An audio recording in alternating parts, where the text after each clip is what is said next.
All right, what's up, everybody? So this time we have two questions that we may have done before, and that's okay. The first question, this diver one, is one of our quantitative qualitative translation questions. It's not as deep, I'd say. That's not a pun. It's not as quantitative qualitatively as the other ones have been or will be, but College Board labels it as one, and they don't really have like a direct rubric, or not rubric, but like a format of how these look like. So it really could look like anything. We don't really know at this point, and I guess we won't know until we take the actual AP test, or I guess you take the actual AP test. I won't be taking it. But yeah, we won't really know what it looks like, so we're going to cover all of our bases and try every one that they label as a quantitative qualitative translation. So with this one, we're saying a diver descends from a salvage ship to the ocean floor at a depth of 35 meters below the surface. The density of ocean water is 1.025 times 10 to the third kilograms per meters cubed. So what we want to do first is calculate the gauge pressure on the diver on the ocean floor. And a little bit of a reminder about the gauge pressure. That's just going to be the pressure that if the diver looked at a little pressure monitor, what would it read out as?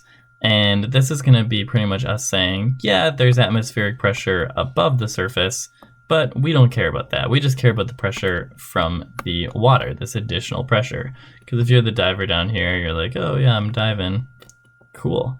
And you had a person sitting up here in the boat, or maybe they're sitting on like a little life raft thing. They'd be like, hey, I want to know how much pressure you have. Tell me your pressure. I need to know. It's important. It's helpful. I want to make sure that you're not getting hurt from all the pressure from the water. I need to know. It would be annoying if this guy read it off. He's like, okay, it's 1.0 times 10 to the fifth. I need to incorporate the atmospheric pressure, and then plus the amount from the water. Like, that would just be a lot. So this dude's like, hey, I know atmospheric pressure. I'm feeling that too. I'm feeling it. I'm yelling it. That's how much I feel it. So this guy, he's like, hey, let's not consider the atmospheric pressure because we both feel it. So really, there's no point in talking about it because we both feel it. So gauge pressure is just like, hey, if you had a gauge, what would it read? How much would it read different from atmospheric pressure? So yeah, so kind of without atmospheric pressure. So we know that when we go underwater and we're dealing with just static fluids, so stuff that's not flowing, really any fluid, we have this fluid has a weight to it, and because it has a weight to it, there is a pressure to it. And we have this equation, we did that lab about it way back in the day, that says our pressure is equal to this initial pressure plus rho g times the depth.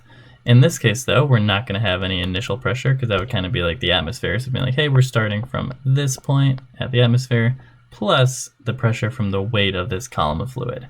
So in this case, we just care about the weight from this column of fluid, or the pressure from this column of fluid. So we say P is equal to the density, 1.025 times 10 to the third, times G is 9.8, times the depth is 35. So when we do that all out, we would grab our calculator that we totally know where it is. 1.025 times the third times 8 times 35. So we'd have a pressure of 351,575 pascals for our gauge pressure.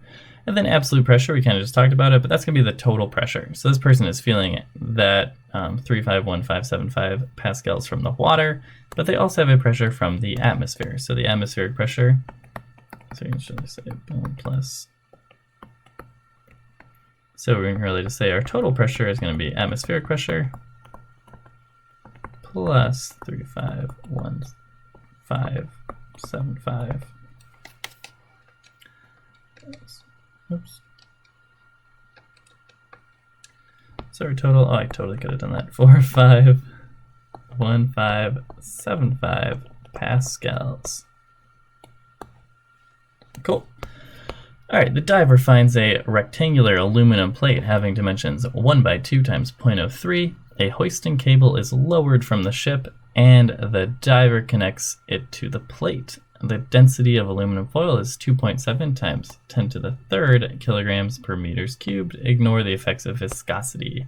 calculate the tension in the cable if it lifts the plate upwards at a slow, constant velocity. So if we're looking at this plate, it has this hoisting cable, and we're saying that it has an acceleration of 0. It is moving at a constant velocity. And when we really have any force problem, what we're going to do is we're going to circle our object and think about the things that are contacting it. So we can say, okay, I have contact force from this rope, and then a little bit of a sneaky contact force. I have contact with the liquid. I have this buoyant force. So what I'm going to say, if I'm going to draw out my force diagram, I have a force of tension that is acting upwards. It's going to be pulling on my object. I have a force of gravity that I always have that is acting downwards. And then I know that I'm in a fluid, which means that there is a buoyant force acting on it. We've talked about the buoyant force. If you want to go back and watch the little video lecture about the buoyant force, go for it. But the buoyant force is always going to act upwards because there is a greater pressure down here than up here. That's kind of the gist of it. If we're at a greater depth, then we have a greater pressure. So we have a greater pressure down here than we do at this surface, which means there's a greater force, which means we have a net force up. So that's really where the buoyant force comes from. We want to know the tension. So let's think about this. We know that our equation for the gravitational force is mass times g. Actually, let's write out Newton's second law first. So we have positive force of tension minus a buoyant force minus gravitational force is equal to mass times acceleration. In this case, though, constant speed means 0 acceleration. So tension equals our buoyant force plus our gravitational force. So when we're looking at this, we can go back up to our equation sheet, and we have this equation for our buoyant force. Our buoyant force equation is rho volume times g. And really the difficult thing about our buoyant force equation is remembering that this rho is the density of our fluid. That difference in the depth of fluid is what's causing the buoyant force, so we have to worry about the density of that buoyant force. So if we're going to calculate this, we can say that's equal to 1.025 times 10 to the third was the density of our seawater. The aluminum plate had a volume of 1 times 2 times 0.03, I believe. 2 times 0.03, yeah. And then G is good old 9.8 meters per second squared.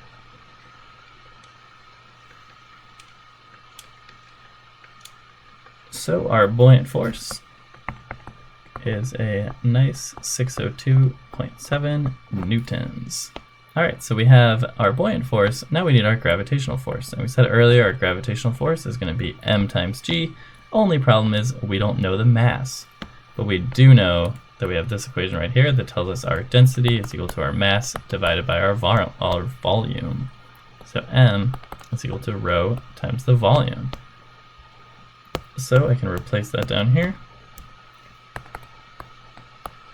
And we're like, whoa, that's kind of like the equation for buoyancy, weird. But so this is with our solid, so we're dealing with the mass of our aluminum, which means we have to have the density of our aluminum, which is 2.7 times 10 to the third.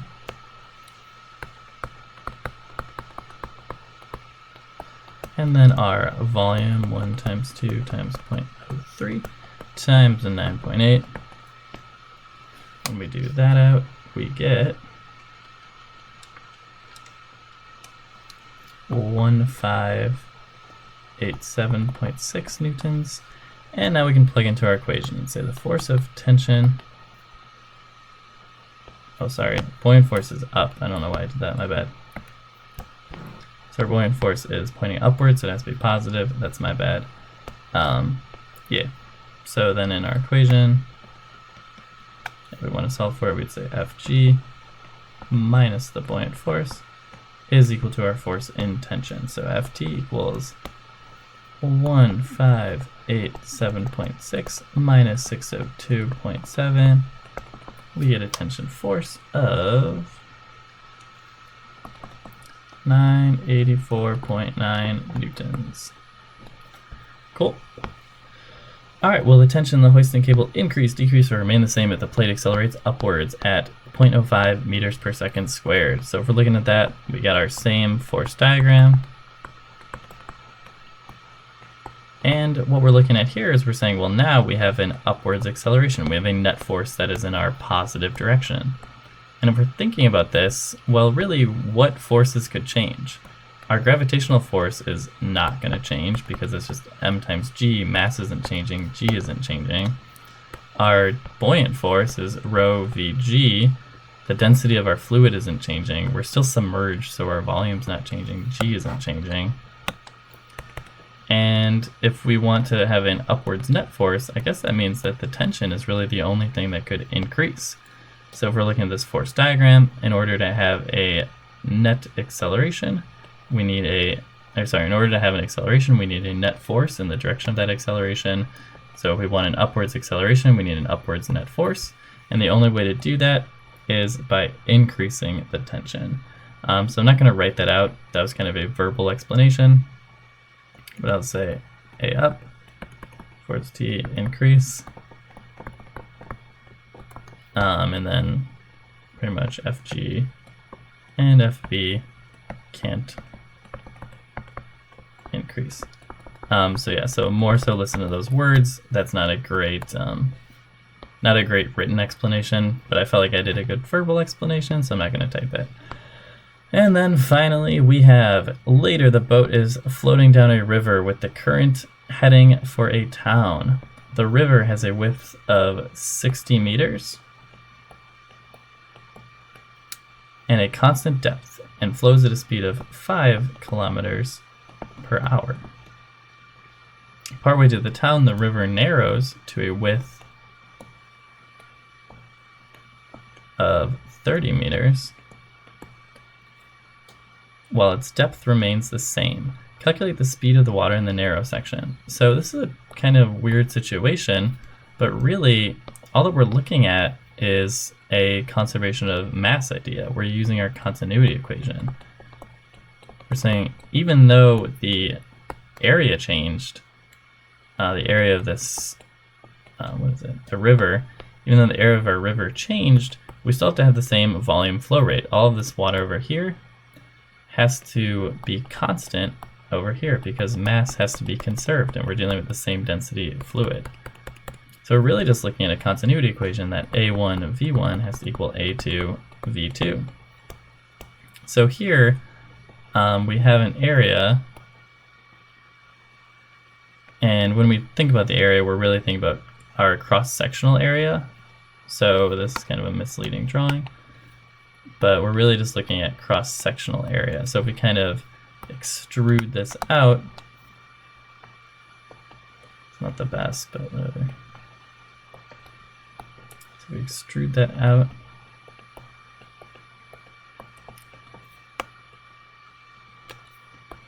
Oops. So main thing is our river has a constant depth.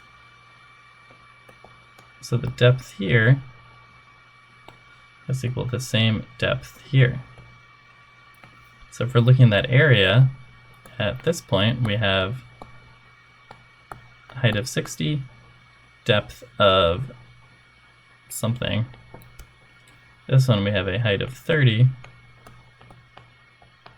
depth of something. So our area is really just going to be 60 times that depth, 30 times that depth, but because it's constant, it won't really matter. So for our area in the first case, we said it was 60 times d, and then our velocity is 5 kilometers per hour. Over here, our area is going to be 30 times d times some velocity. We can cancel out the d's. It's 60 times 5 plus 300 plus 30v.